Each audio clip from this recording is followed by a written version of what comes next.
Lilly Moore. Background. One of the first things I learned at college was how difficult it is to get into a fraternity party if you don't have a membership at that fraternity, a membership at another, or boobs, preferably a pair, with minimal fabric standing between them and the eyes of the guy working the door. That we lacked any of those prerequisites was why my new friend Brad and I found ourselves trying to slip in through a basement window we had managed to pry open several inches. Fortunately, we were both relatively skinny. Why was I so desperate to get into the party? For years, it had been my goal to find a girlfriend. When I went to college, I added to that list of objectives finding a group of close friends, a crew, if you will, who could, among other things, help me navigate the world of dating. Tony, my childhood friend from church, and I had not stayed as close during high school, so I had never had anyone to give me advice when I was trying to date Francesca and Evelyn. That's why Brad and I found ourselves shoving our bodies through that basement window. We thought we might meet some girls at the party. Maybe I could CFD with one of them. But even if we failed on those counts, nothing bonds two people together like a little breaking and entering. So either way, I would end up with a closer friend as a result of the adventure. We dropped from the window into the corner of the room about 5 feet from a makeshift bar, several kegs behind it. No one said anything or even looked twice at us. At a party like this one, I realized, there was a high ratio of people who were there to have fun versus people who were there to enforce the rules. And most of the tiny group that fell into the latter category was already stationed at the front door, turning away guys like Brad and me. The partygoers who saw us, the ones who were there purely for fun, couldn't care less about our method of entry. "You want a beer?" Brad asked. "Nah," I said. "I'm gonna get in line." There were two lines for beer, a guy's line and a girl's line. Fraternity brothers worked the kegs behind the bar and evidently also chose which line to give priority to. The guy's line snaked all the way across the floor of the basement to the stairwell, where people entered from the front door upstairs. The girls' line was 3 girls long. Anyway, I had decided I didn't want to drink until I was 21. It wasn't like I wanted to take the moral high road, I just didn't like breaking laws. Unless those laws happened to be preventing me from an opportunity to meet girls, in which case I was happy to engage in a bit of trespassing via a basement window. While Brad waited in line, I made my way to the other side of the basement, where the sticky tile floor dropped several feet to another level that served as a dance floor. It was packed with sweaty revelers. Rap music was blaring. Most people held a red plastic solo cup in one hand and gripped the body of a dance partner with the other. Unlike high school, I saw there was not much circle dancing at a frat party.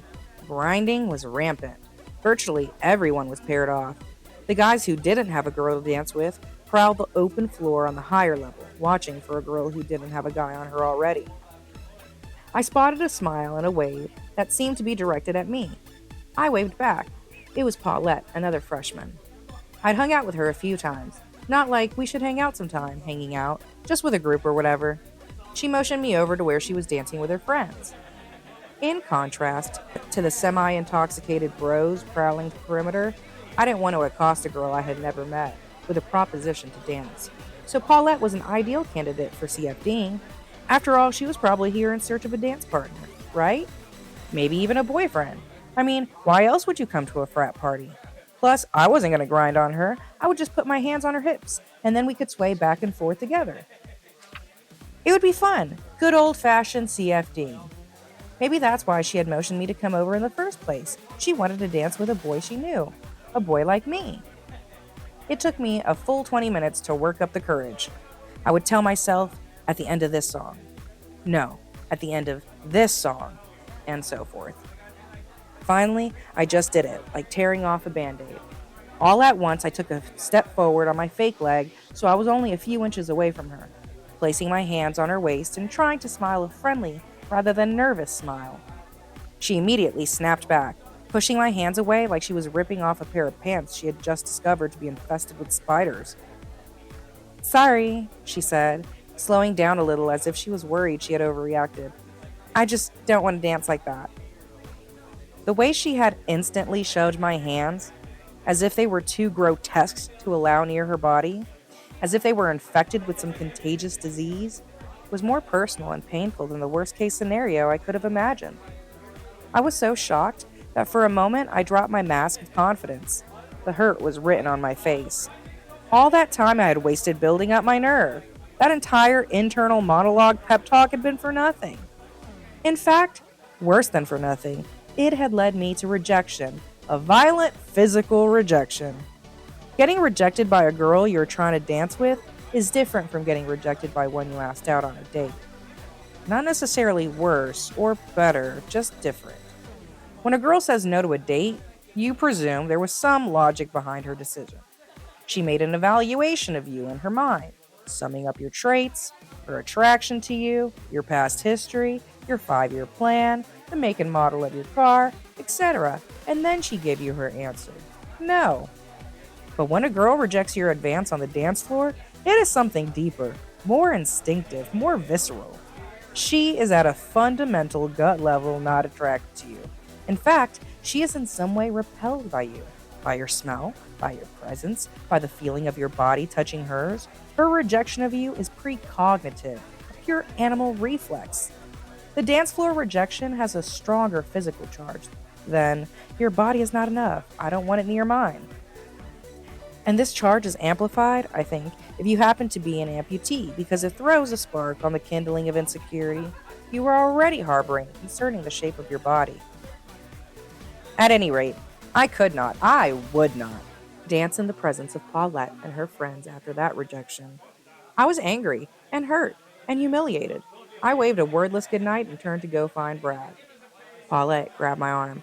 Wait, stay and dance with us some more. She was smiling.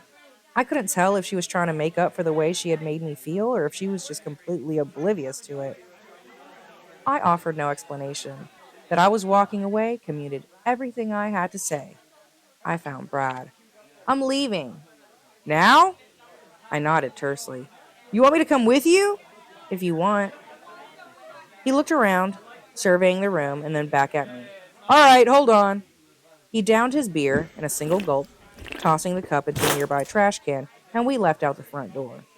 Despite my anger, or perhaps because of it, I couldn't help but look over my shoulder and smile at the bouncers as we exited, pushing through the crowd that was trying to get in. Suckers. Brad and I sat outside and I told him what had happened, and he listened. I had to admit, having a friend to talk about it with did not make me feel better. Not completely, that is. But it did feel better than holding it all inside.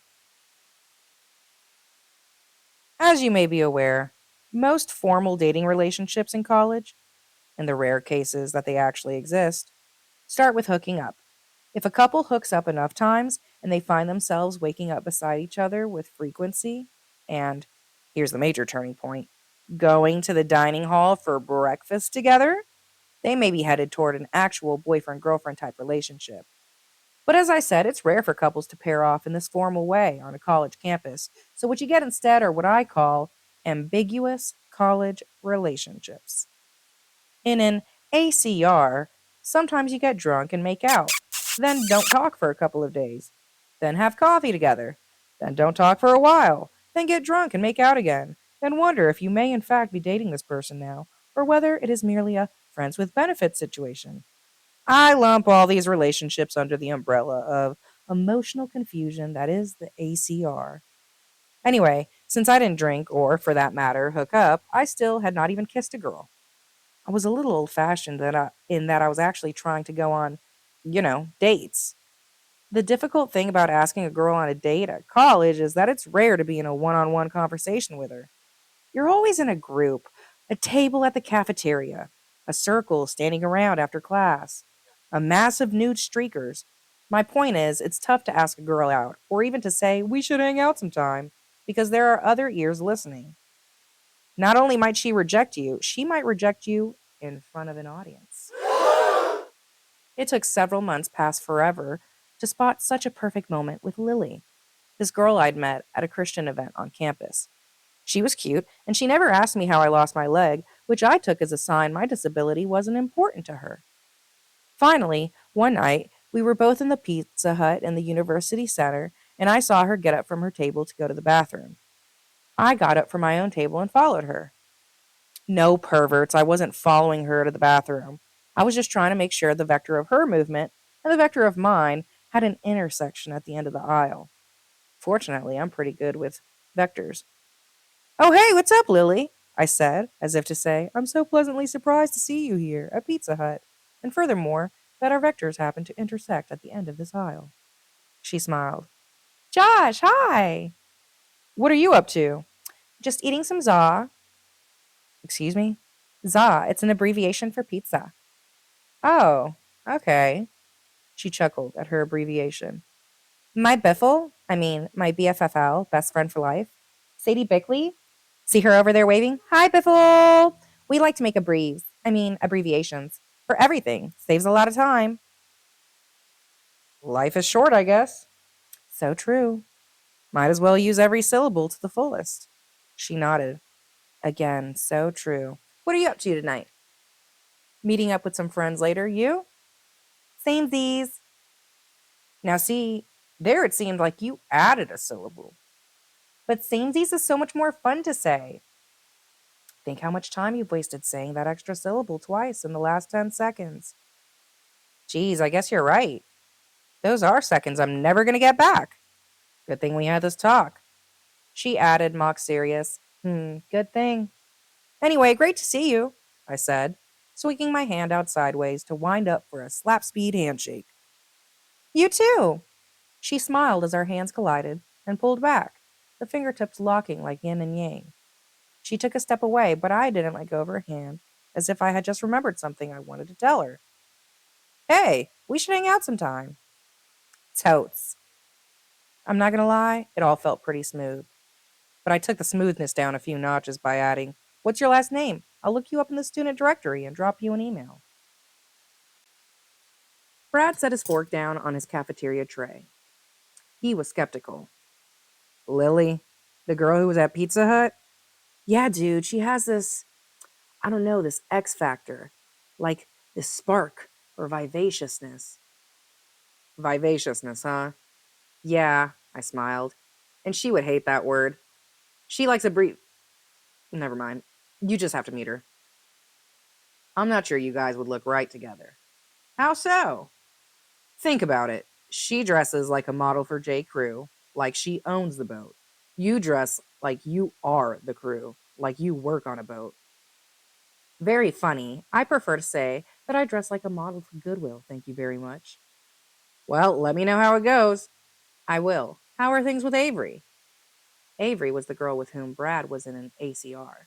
They had dated some early in high school, and by coincidence, both ended up at William and Mary. Sometimes they made out late at night. Other times they stayed up late having deep discussions, as college freshmen like to do.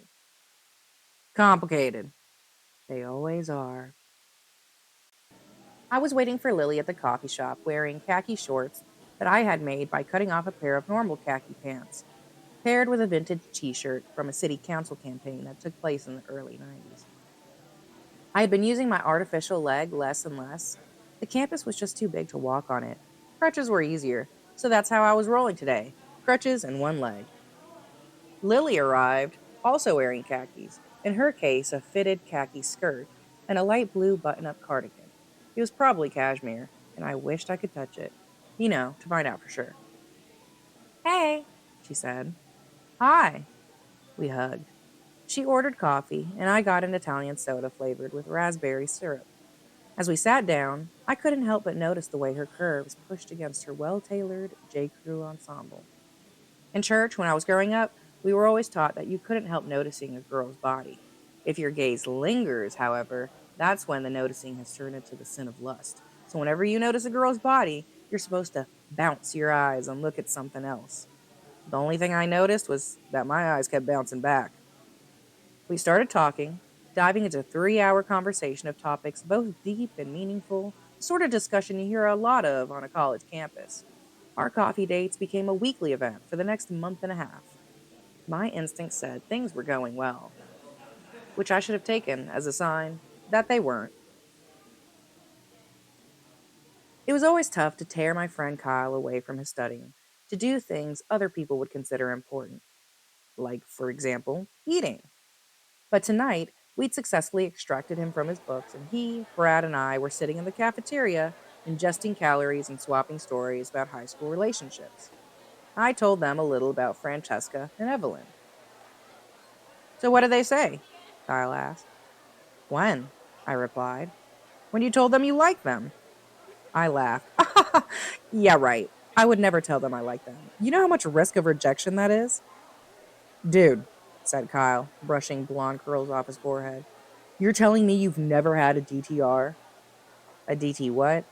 A define the relationship talk, where you tell a girl you like her. You talk about whether you two want to be together, that kind of stuff. No. Did you kiss either of them? No, of course not. I've never kissed anyone. Yeah, that's probably why you've never had a girlfriend. Brad, back me up here. I'm with Kyle, said Brad, leaning forward. If you never tell a girl you like her or make out with her, I mean, how's she gonna know? I stroked my chin. But what if she doesn't like me? It happens, said Kyle. That's life. But if you don't have a DTR, you're never gonna know if she likes you too. I guess so. I know so, said Kyle. How long have you been having those coffee dates with Lilly? Asked Brad. I don't know, maybe 6 weeks, I said. And no DTR? Asked Kyle. No, of course not. Kyle and Brad exchanged a glance. Dude, it's time, said Kyle. For a DTR? No way, I need to give it a few more months. That's what you've been telling yourself your whole life. His tone was friendly, but the truth struck deep. Yeah, I said thoughtfully. I guess you're right. But even if I say yes to it now, when I'm with her, I'll choke. Don't worry about that, said Kyle. Too late, already worried. And that's because you haven't heard about my boots yet. What? I've got a pair of steel-toed boots under my bunk bed in my dorm. The next time you see Lilly, if you don't have a DTR, I'm going to put on those boots and I'm going to kick you as hard as I possibly can in your balls. Excuse me? You heard me. You're serious? In your balls. Steel? Yes, it's an iron alloy. I'm sure you've heard of it. Are you joking? Do I look like I'm joking? He doesn't look like he's joking, interjected Brad. Did I mention I was the starting forward of my high school soccer team? Asked Kyle. I've got a mean left foot. The next time I see her? Or else. Dude, I said, incredulous. Steal your balls. Think about it. I sighed, surrendering. Okay, you leave me no other choice. Next time I see her, it is. You do that, my boots stay under my bed. Thanks, I guess. What else are friends for? I began by writing and memorizing a speech to give to Lilly, which I rehearsed endlessly to make it sound as spontaneous and organic as possible. The content of the speech, if you read the entry for the word beautiful in the thesaurus, you'll have the basic idea. I figured we needed a venue change for this date. A coffee shop wasn't grand enough for the sweeping romanticism of my intentions and feelings. So I emailed Lilly and suggested that we go to the college's boathouse, where we could borrow a canoe and paddle around Lake Matoaka, the serene and romantic body of water tucked in the woods at the back of campus. She agreed. I told Brad and Kyle, this is it. I'm going for it. We're going to row out to the middle of the lake and confess our love for each other. On the day of the big date, I knocked on her door and found a little powwow of Lilly and her friends on the rug in the center of her dorm room. I was too nervous about my upcoming speech, however, to pay any mind to the weirdness of the situation on the floor. Ready? I asked. Yippers, she said. Indeed, she was, decked out in a pair of Sperry top siders and a coat with anchor embossed gold buttons. Her friend, Sarah Martin, who was wearing too much makeup as usual, asked me, what are you all doing? Not until later, when I would play back her question in my mind, would I hear how scripted it sounded, how well rehearsed, not at all spontaneous or organic. Canoeing, I said. Oh, can I come? She asked. Right on cue, Lily and all her friends looked up at me as if their very lives were hanging on my reply. Sure, I said, trying to hide my disappointment. Again, I hadn't noticed this was clearly a setup. I was too busy thinking about a steel-toed boot that would be dropping my voice 2 octaves if I didn't find a way to have a DTR today. and how this addition of a third wheel on the date would make the conversation considerably more challenging. I mean, can you imagine a more uncomfortable social situation than having an uninvolved third party sitting in the middle of a canoe while the two other passengers hash out the details of what may turn out to be a completely one sided romantic relationship? But then a miracle occurred. Lily's BFFL, Sadie, needed a ride to the bank. Lily was the only one with a car. Lily had to give Sadie a ride, drop Sadie off, and then drive back before we could go canoeing. I pounced. Can I come keep you company? Lily looked around at her group of friends. This was apparently a contingency they had not planned for. They had protected Lily from being alone with me on top of a body of water in a romantic piece of floating fiberglass, yes, but not from this simple errand. Oh, um, the thing is, Lily struggled to find an excuse, but none came. Sure, of course. After we dropped Sadie at the bank, I moved into the front seat of Lily's Volkswagen convertible. The roof was down. I had a window of approximately 2 minutes before we'd be back at her dorm to get Sarah and go to the lake. So I got right down to business. Lily, there's something I have to tell you, I said, raising my voice over the wind. She winced, like she had been afraid this might happen.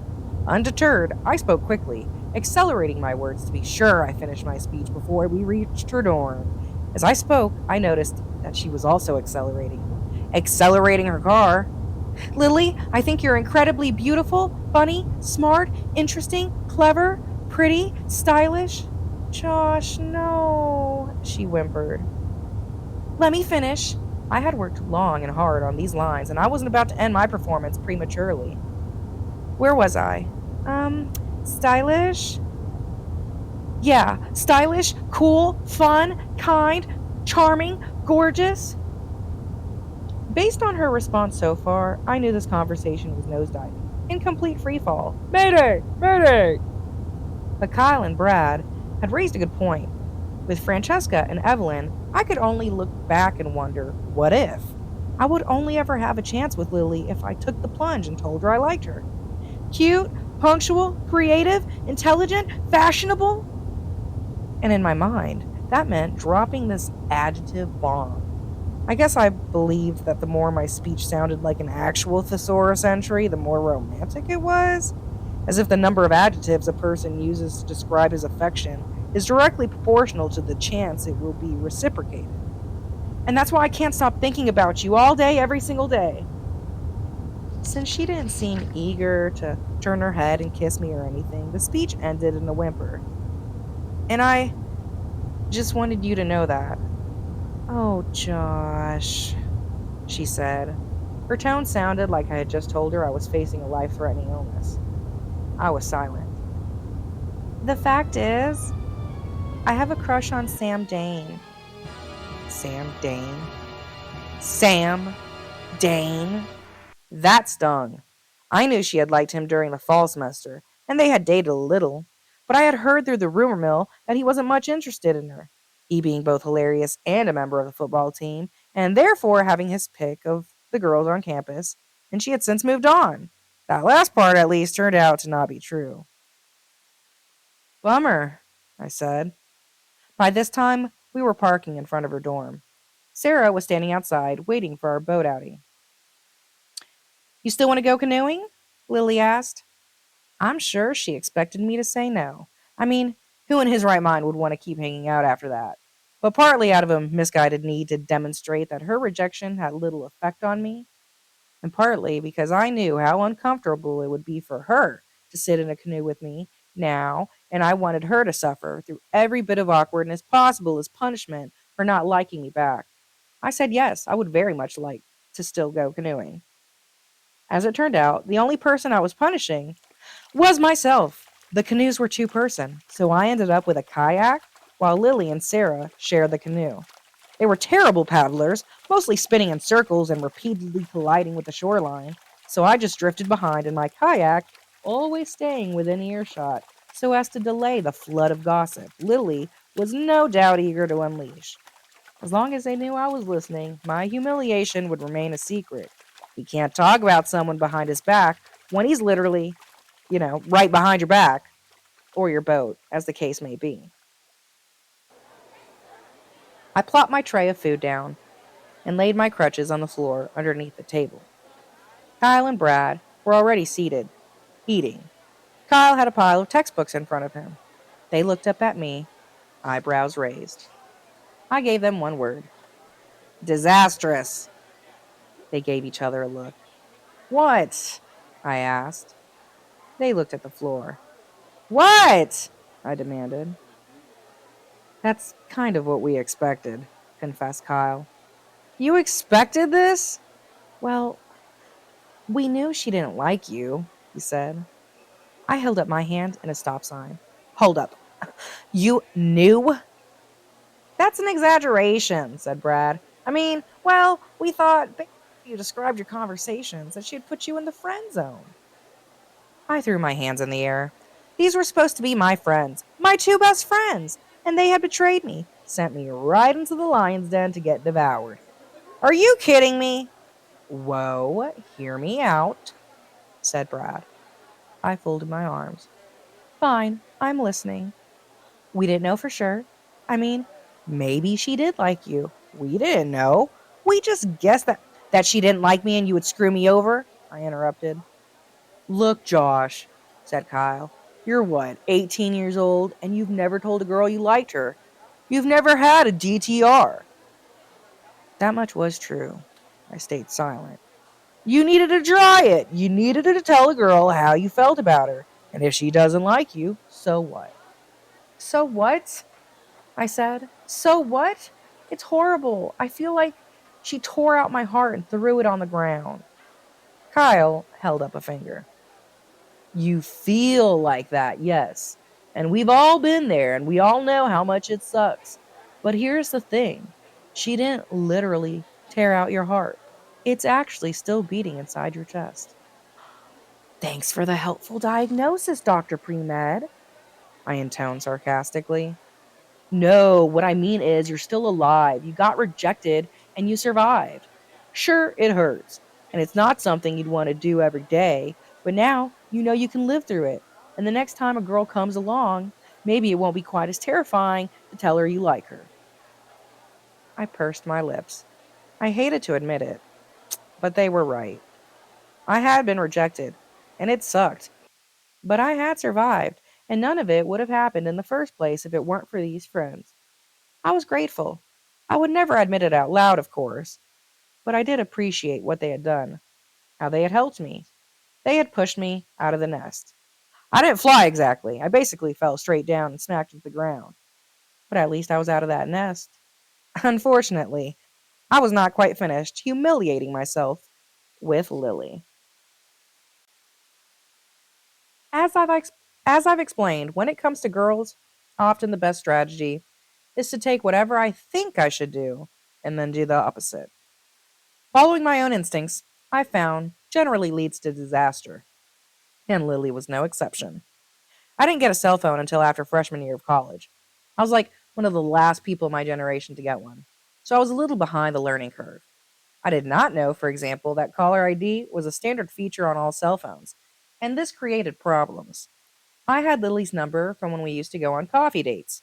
And even though she'd explicitly told me she did not like me, that she liked Sam Dane, and even though we'd had the most awkward boating date ever, a date so uncomfortable that any guy of at least average intelligence would shrink away from contact with that girl ever again, even in spite of all this, I figured we should keep in touch over the summer, just in case, she changed her mind. So I called her every single day. She never picked up, though, so I figured she was just busy. I did not realize that her cell phone was recording each missed call, and furthermore, that she was most likely ignoring all the calls in the first place. I didn't want her to know how often I was calling, though. I might have been naive, but I wasn't stupid. So I left a voicemail only once a month, imagining she'd think I was calling only once a month, too. Hey there, it's Josh. Just wanted to say hi. Haven't heard back from you since I called last month. I'm usually pretty good with technology, but somehow it took me the entire summer to figure out that my cell phone had caller ID, that I could ignore incoming calls from people with whom I did not want to speak, and most importantly, that my phone recorded all missed and ignored calls in a list so that I could review at any time. I distinctly remember the moment when I realized this. I had just parked my car and was still sitting in the driver's seat. I thought I've been calling her daily, all summer. That's what 100 calls. I almost threw up on the dashboard. After that, I tried to stop bothering Lily. I still liked her, of course, that didn't go away. But I figured I'd already put her through more than the FDA recommended lifetime dose of uncomfortable situations. So I kept my crush under wraps from her. We hung out in the same circles for the rest of college, but I made sure only my closest friends knew I still liked her. That is, until one of them told her. But I'm getting ahead of our story. Back to the cell phone caller ID disaster. Yeah, my instincts aren't the best, but they aren't the worst either. And I know that thanks to Stella. Stella the stalker. Anyway, Stella and I had statistics together sophomore year. The class was at 9:30 in the morning, which for college is really really early. But I was also really really interested in statistics, so I signed up. Every morning before class, I would eat breakfast by myself in the cafeteria. A few weeks into the semester, I noticed that when I got up to leave, this girl Stella, I didn't actually know her name yet. So at the time, she was just the emaciated looking girl with stringy brown hair and a penchant for what appeared to be homemade dresses, would stand up too, from her table across the room. She would follow me outside and then walk about 3 feet behind me all the way to class. I am not exaggerating here, people. 3 feet.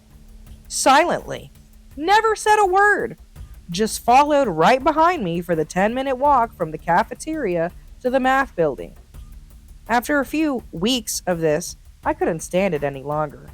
I turned around and introduced myself. She took this as an invitation to walk side by side with me, which she started doing each day, still in complete silence. Sometimes I would glance over at her desk during statistics, and 100% of the time, I was able to make this calculation thanks to what I learned in the class, obviously. She was staring at me with creepy, saucer sized eyes. This all got to be pretty annoying, so I started trying to fake her out at breakfast. I'd get up and put my tray in the dirty dish rack, but then duck back into the food line to get a banana. Sometimes I thought I had fooled her and would be able to walk alone. But inevitably, I found her waiting on the sidewalk somewhere along my route to class. She would be standing there by herself, and when I walked by, she would wordlessly fall into step beside me. Like this was all totally normal. It got worse. I played intramural soccer every Sunday afternoon on a team with my friends.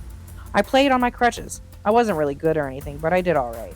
Anyway, when I got home from my games each week, I would always have an email waiting from her. The body of the email would be blank. The subject line would be the score of the game with my team listed first, like 1-2 or 4-0. But I never actually saw her on the sidelines, so I couldn't figure out where she was getting this information. Later in the season, I realized she must live in the dorm that overlooked the field. In other words, she was sitting at her window watching all my games and keeping track of the score. During timeouts, I would take quick glances to look for her face looming in one of the windows. I never did see it, though. And it got worse still.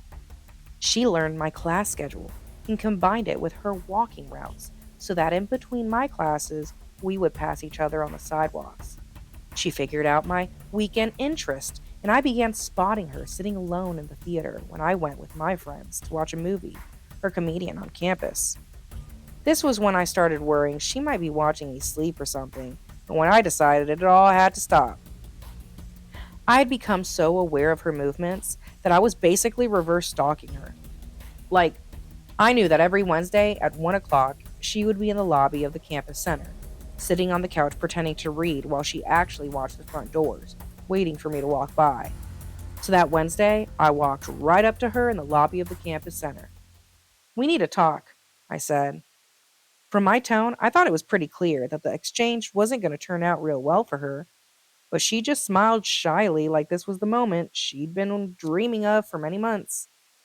She closed her book and slid it into the canvas bag sitting on the floor beside her Velcro fastened sneakers. I would be pleased to talk with you, Joshua, she said. She looked around like she was wondering if our conversation might be too special to hold in a crowded place like this one. Okay, here's the thing, I said, looking down at her on the couch. You know how every morning you leave breakfast at the same time as me? Her face fell. You noticed that? Noticed?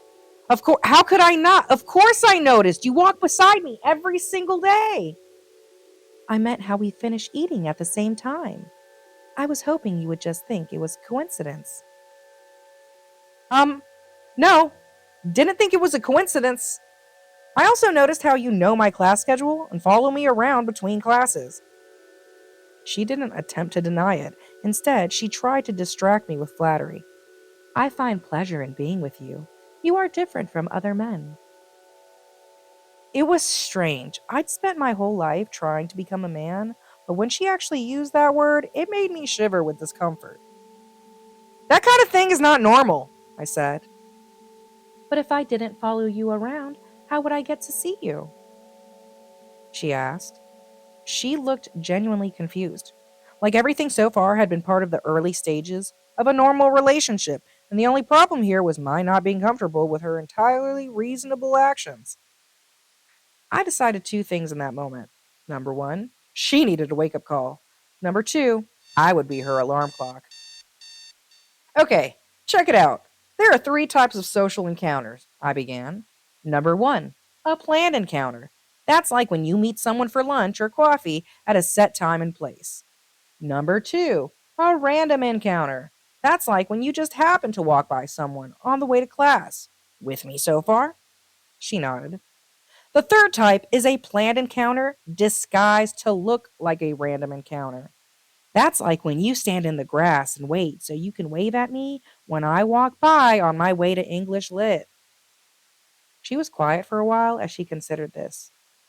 So you don't want to hang out with me anymore? She concluded. Um, what? When had we ever hung out? It was true, though, I had no interest in hanging out. But I couldn't say so directly.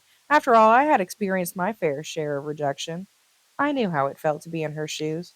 In fact, I had made some uncomfortably stalkerish moves myself, what with calling Lilly every day the previous summer. I wanted to believe that calling someone once every 24 hours wasn't quite as bad as physically inserting yourself between a guy and his class multiple times each day. But still, I had to have some sympathy for Stella. No, I said. I'm happy to talk to you. I just think we should have more of the type 2 encounters and less type 3. She stood and threw her bag over her shoulder. Don't worry, she said. I will no longer be bothering you. She said this in a cool tone, as if I should feel bad and argue with her that, oh no, she isn't a bother at all. But the truth was, my daily life would be more pleasant without her. Great, I said. Or that is, it's great that we're on the same page now. The next morning, I enjoyed an incredibly peaceful way to statistics, and then another Stella-less journey back to my dorm. If I had known it would be this easy, I would have explained the three types of social encounters a long time ago. But later that day, as I walked by the library on the way to my next class, I shivered as I passed the spot where she always used to stand. She wasn't there, but I felt sure she was watching me. Maybe I was being paranoid, I told myself. Just to be sure, I looked up at the library and scanned all 4 floors of windows for her face. Nothing. Whew, I was getting paranoid. I smiled and shook my head as I continued walking. I passed by a tree that had been blocking my view of a few of the windows. That's when I glanced back at the library and saw her face pressed against the glass on the second story. I was so startled that I literally jumped, nearly knocking over some girls walking behind me. I apologized and looked up at the window again, but she was gone. When I got back to my dorm, I wrote her an email. Watching from windows still counts as a type 3 encounter. She replied a few hours later with a 4,000-word email that contained a summary of every conversation we had ever had, including what each of us had been wearing on that day, as well as her interpretations of the significance of the t shirts I had chosen. Like, I wore this shirt on that day because it was the same shirt I was wearing when we met. Her email was creepily written in the third person, referring to herself as the girl and me as the boy. It concluded, eventually, with a promise to neither talk to me nor watch me from any windows ever again.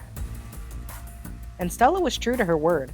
After that, I saw her only once every couple months, usually at the library if I was there studying or whatever. I'd say, "Hi, Stella," but she would ignore me, which was kind of awkward, but honestly, less uncomfortable than when she used to follow me around. The thing is, I preferred not to admit was how much Stella reminded me of myself. The social awkwardness, the chance meetings that were not actually happening by chance. I mean, I had gone out of my way freshman year of high school to meet Liza Taylor Smith, right? The truth is, I only thought of Stella as a stalker because I wasn't interested in dating her. If I had been attracted to her, I might have thought her tendency to plan her life around mine was cute. That's the thing about us human beings. If we have a crush on someone, that person's every behavior attracts us even more. But if we don't like that person, the very same behavior will annoy us. A lot of people want their first kiss to be special. I just wanted mine to be during this lifetime. I had missed my chances for special already. I missed them at the waterfall with Francesca and at prom with Evelyn. I was 20 years old for crying out loud, and I'd still never kissed anyone. I didn't care about special anymore. I needed only a pair of willing female lips and a little bit of courage. I found both late one night when I was walking this girl Katie back from a party. Katie was a friend, but attractive enough. I was still head over heel for Lily, of course, but I needed to get this first kiss thing out of the way. What if Lily changed her mind about me and we started dating? Obviously, I would need to have some skills to impress her. I wouldn't want my tongue flopping around all awkwardly in Lily's mouth, revealing my status as a total kissing noob. I was sitting with Katie on a couch in her dorm. "So I'd kind of like to kiss you right now," I said. "Really?" She looked rather startled, but not uninterested.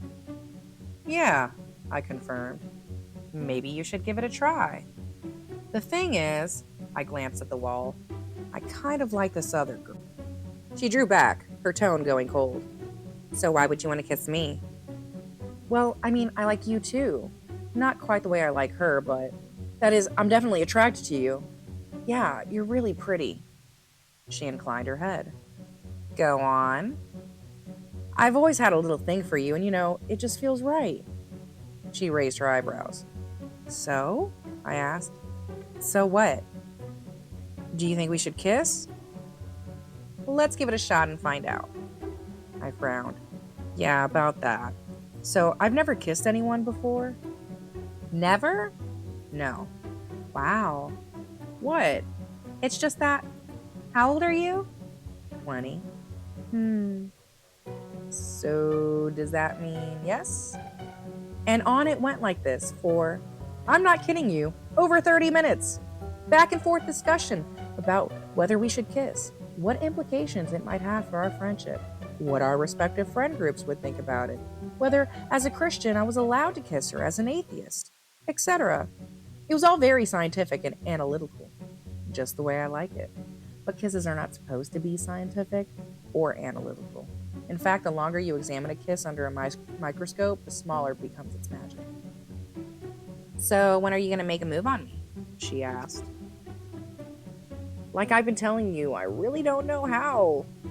You have to get us started." We sat in silence for a few moments, and then suddenly there was something wet and slimy inserting itself between my lips, prying open my jaw, and exploring the concavities of my mouth. I realized this was her tongue. We were kissing. Having never kissed before, I wasn't aware that you are supposed to close your eyes.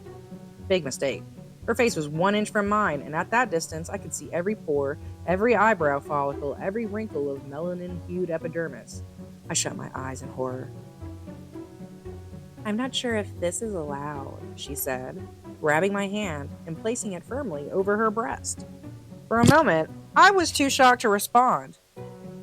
Not shocked at her actions, shocked at how it felt. I had always assumed breasts would feel squishy and heavy, like a cross between a stress ball and a waterbed mattress. But what I felt instead was unexpectedly soft. That's when I realized what I was touching. Nope! I snapped my hand back. Definitely not allowed!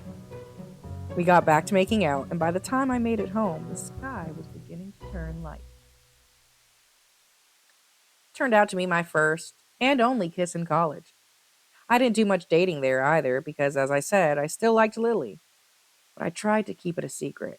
She was in my circle of friends, and I didn't want to make things weird for her. Only Brad and Kyle and my other close friends knew I still liked her, and they didn't say anything. That is, until senior year. See, senior year, we were all 21, and alcohol, among many other side effects, reduces people's ability to keep secrets.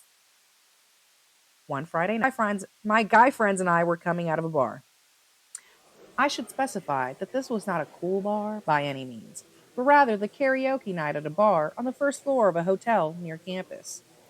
But in a small town like Williamsburg, there isn't always a lot to do, so watching old people sing karaoke at a hotel on Friday night is, believe it or not, sometimes your best option. I should also remind you that I didn't drink at all until I was 21. And even after I was 21, I still had a religious hangover that made me afraid of more than one or two beers. So although some of my friends were a bit tipsy, I was pretty sober at this point. We stumbled out into the night air, and guess who was in the parking lot? That's right, Lily and some of her girlfriends. Hellos and what are you guys up to tonight? Were exchanged. Side note. You've heard of a stage whisper, right?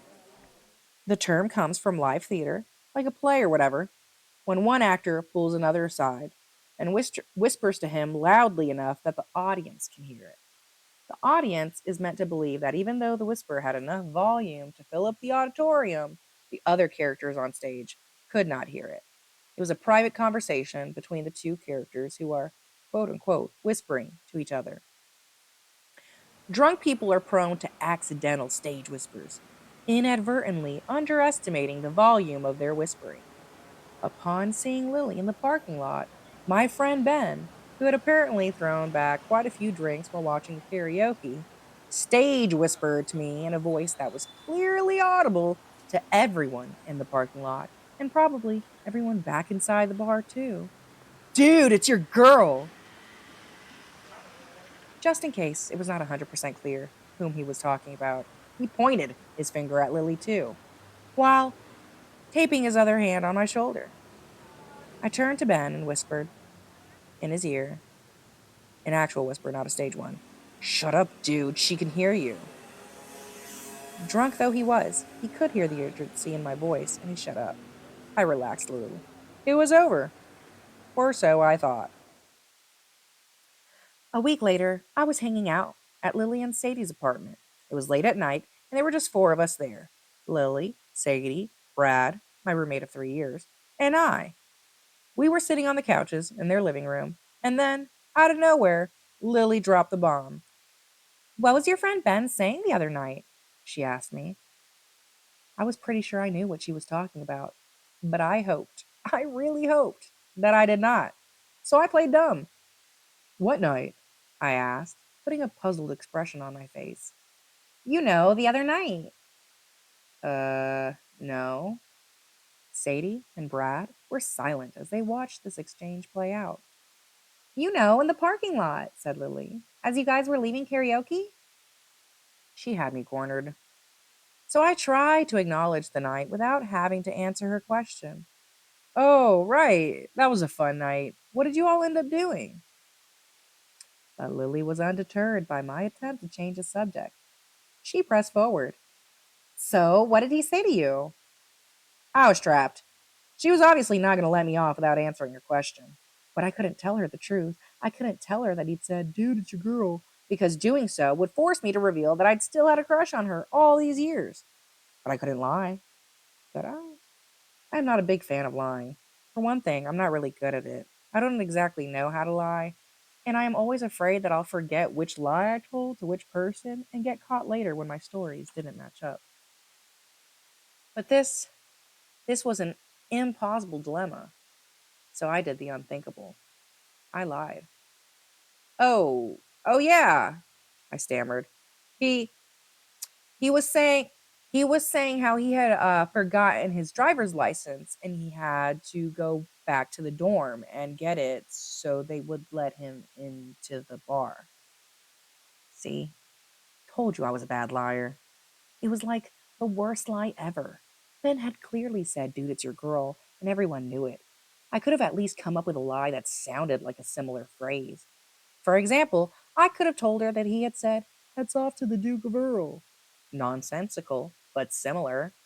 Instead, I made up this lie, which was an absolutely implausible story because, oh yeah, we had just walked out of the bar. Obviously, he had used his license to get inside in the first place. But mercifully, Lily did not realize I was lying. Or more likely, she chose not to call me out on it. She glanced over at Sadie, a glance I couldn't read but wished I could because I imagine it contained oh so much meaning. And then she said, "Oh, okay, his ID. I see." I changed the subject, and a few minutes later, Brad and I said our goodnights. During the walk back to our dorm, we analyzed the earth shattering conversation that had just gone down. My adrenaline was still pumping. We wondered, did she actually know what Ben had said? Did she know I was lying? Did she know I'd had a crush on her for the entire 4 years of college? Hypothesis. Although subject never had romantic feelings toward me, it appears she overheard the conversation between Ben and me after our egress from the karaoke bar, and therefore that subject was forcing me either to admit liking her or to lie when she inquired as to what Ben had said. Further investigation is required to discover her motives. Investigation. I knew that Lily liked Sam, the football player, not me. I got that. But what I didn't know was why she called me out that night in her apartment, forcing me to lie about my conversation with Ben. I was also curious whether she knew that I was lying, and whether she knew I liked her during all of college, not just freshman year when we were going on coffee dates. Up until this time, all the girls I had investigated in this study had been from my hometown, so I was able to connect with them face to face while I was home for the holidays. But I knew Lily from college, and she lived a few states away now. So I tracked her down on Facebook and wrote her this message.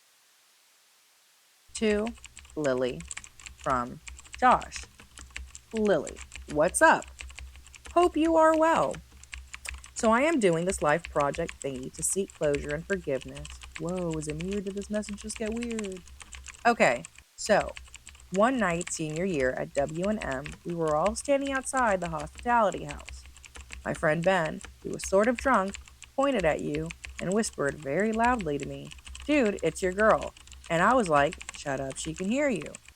A few weeks later, I was hanging out at your apartment at King and Queen, and you called me out on it. "What did your friend say to you in front of Hospitality House?" you asked. This put me in an awkward position. I had basically had a crush on you for all 4 years of college, but after freshman year, I tried to keep this a secret from you and your friends, since we ran in the same circles, and I didn't want to make things uncomfortable for you. Perhaps you suspected this all along, or perhaps this is the first you've heard of it. Anyway, obviously Ben had been referring to my crush on you, but I couldn't tell you that, so I lied and told you something about him forgetting his ID. I'm not a fan of lying, so first, I wanted to ask your forgiveness. Second, I wanted to ask if you remember the incident, and if so, did you actually hear what Ben said at Hospitality House? Did you know I was lying? All these years, I've wondered if you did. Anyway, I know this is a very, very strange message, so feel free to just delete it. But if you would like to reply with any insight, large or small, into what you remember of that conversation, I would be most grateful for the emotional closure. Cheers, Josh. I held my breath for a couple of days while I waited to see if she would respond. Figuratively speaking, otherwise I'd be dead, just saying. And then one night, I logged onto Facebook, and there it was. To Josh, From Lily. Josh, it's so good to hear from you. Now, as for this lie you say you told me, I can't say I remember the incident, but I am flattered. Ah, college. And of course I forgive you. No worries at all. Glad you are doing well, Lily. To paraphrase Eli Wiesel, in relationships, the opposite of love is not hate. The opposite of love is indifference. Having no feelings at all, not caring either way. Hate, at least, requires a foundation of emotional involvement with the relationship, which is not to say that Lily hated me or that she had complete apathy toward me. But I had to admit, it sort of stung to learn that not only was that conversation about Ben not a big deal to her, she didn't even remember it. That was how little it mattered to her.